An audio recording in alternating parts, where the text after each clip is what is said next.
Apple vs Samsung சீரீஸ்ல இன்னொரு video தான் இது. ஆப்பிள் 15 ப்ரோ மேக்ஸையும் சாம்சங் S24 அல்ட்ராவையும் ஒரு பார்ட்குள்ள போட்டுடுறாங்க.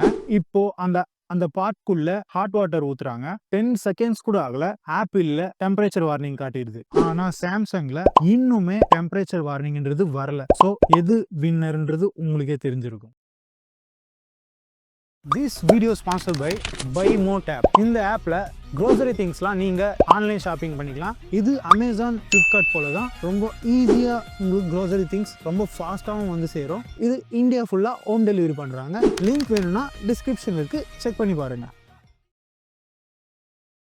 ஒருத்தர் ஆப்பிள் இன்டெலிஜென்ஸ்க்கும் கேலக்ஸி ஏஐக்கும் ஒரு டெஸ்ட் வைக்கிறாரு. அதுல ஒரு போட்டோ அப்லோட் பண்றாரு. ஃபர்ஸ்ட் ஆப்பிள்ல அவர் கார்ல உட்காந்து சீட் பெல்ட் போட்டிருக்காரு. அந்த சீட் பெல்ட்டை எரேஸ் பண்றாரு, ரிமூவ் ஆயிடுது. இப்போ சாம்சங் கேலக்ஸி ஏஐல அப்லோட் பண்றாரு, அதுலயும் எரேஸ் பண்றாரு, ரிமூவ் ஆயிடுது. எது பெஸ்ட்னு ஜூம் பண்ணி பார்த்தா ஆப்பிள்ல எரேஸ் பண்ணது அப்படியே அப்பட்டமா தெரியுது. ஆனா கேலக்ஸி ஏஐல சீட் பெல்ட் போட்டதுக்கான அடையாளம் கூட இல்ல. ஷர்ட்டோட சுருக்கம் கூட அவ்வளவு தெளிவா அக்யூரேட்டா அது எமேஜ் பண்ணி கொடுத்துருக்கு. இதுல இருந்து பெஸ்ட் ஏஐ டூல் எதுன்னு உங்களுக்கே தெரிஞ்சிருக்கும். இலான் மஸ்கோட நியூரோலிங்க் கம்பெனி நிறைய சாதனை பண்ணிட்டு தான் இருக்கு. அந்த வரிசையில இப்போ பார்வை இல்லாதவங்களுக்கு பார்வையை கொடுக்குற ஒரு ப்ராஜெக்டை யூஎஸ் கவர்மெண்ட் கிட்ட சப்மிட் பண்ணி அப்ரூவும் வாங்கிட்டாங்க. பார்வை இல்லாதவங்க கண்ணில் பொருத்திட்டு பிரெயின் கூட கனெக்ட் பண்ணிடுவாங்க. இப்படி பண்றதுனால நம்மளோட விஷயம் நம்மளுக்கு திருப்பி கிடைக்கும் அப்படின்னு சொல்லிட்டு நியூரோலிங்க் சொல்லியிருக்காங்க. இது மட்டும் சக்சஸ் ஆயிடுச்சுன்னா பயங்கரமா இவரோட growth இருக்கும், இன்னும் பயங்கரமா இருக்கும். சாம்சங் ஆல்ரெடி பர்ஃபார்மன்ஸ்னு இல்லாம எல்லாத்துலயுமே டாப் 1ல தான் ஆல்ரெடி இருக்கான். இப்போ சாம்சங் கேலக்ஸி S25 ஜனவரியில மார்க்கெட்ல ரிலீஸ் ஆக வெயிட் பண்ணிட்டு இருக்கு.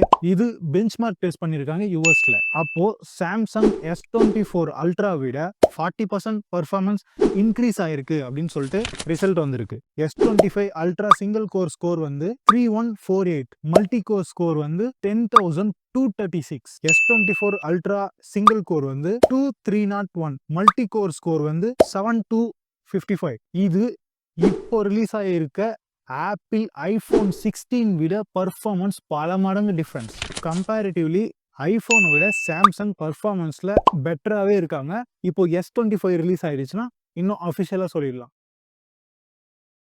இலான் மஸ்க் டெஸ்லா காரை என்னதான் பயங்கரமா இன்வென்ட் பண்ணியிருந்தாலும் இன்னும் நிறைய மிஸ்டேக்ஸ் நடந்துட்டு தான் இருக்கு. அதுல ஒண்ணுதான் இது. ஒருத்தர் டெஸ்லா காரை ஓட்டிட்டு போயிட்டே இருக்காரு, ஆட்டோ பைலட் மோட் போட்டு. அப்போ அந்த கார் லெஃப்ட் இண்டிகேட்டர் போட்டு லெஃப்ட் டர்ன் ஆகுது. அந்த நேரத்துல ஆப்போசிட்ல இருந்து ஒரு கார் வருது. சோ அந்த டிரைவர் என்ன பண்ணிடுறாருன்னா மேனுவலா ரைட்ல திருப்பிடுறாரு. இதனால யாருக்கும் எந்த ஆபத்தும் வரல. இலான் மஸ்க் என்னதான் ஆட்டோ பைலட் மோட் நாங்க கொண்டு வந்தாலும் நீங்க டிராஃபிக்ல மேனுவலா கண்ட்ரோல் பண்ணுங்க அப்படின்றது தான் அவங்க அனௌன்ஸ் பண்ணியிருக்காங்க.